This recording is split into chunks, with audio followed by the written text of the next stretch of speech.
Perjuangkan nasib 5.400 honorer, pemerintah Kota Palembang surat ke Menpan. Sebanyak 5.400 honorer di lingkungan pemerintah Kota Palembang sedang menanti kejelasan nasib mereka yang sudah lama mengabdi namun akan dihapus di akhir 2023. Pemerintah Kota Palembang mencoba memperjuangkan nasib ribuan honorer dengan melayangkan surat ke Kementerian Pendayagunaan Aparatur Negara dan Reformasi Birokrasi.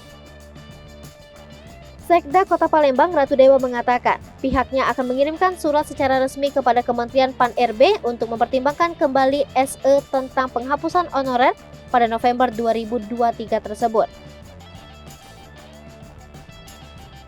Menurutnya, pemerintah Kota Palembang akan meminta suatu pertimbangan ke Menpan RB dengan landasan dasar utama, yakni pemerintah kota sangat terbantu atas sumbangsi kinerja para honorer dalam bekerja menjalankan roda kepemerintahan.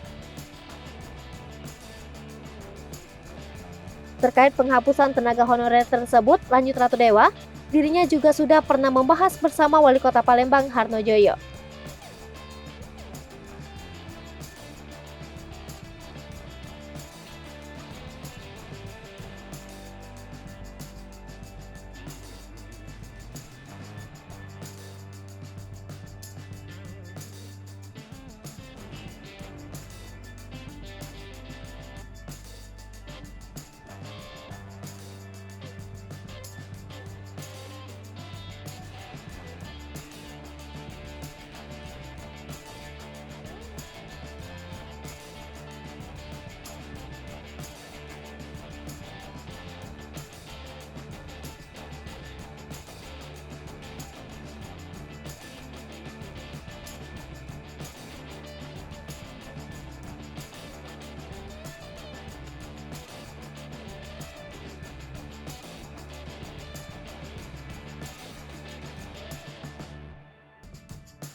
Hai pemirsa Sri Popo TV, jangan lupa komen, like, dan subscribe, serta tonton terus berita-berita terupdate lainnya.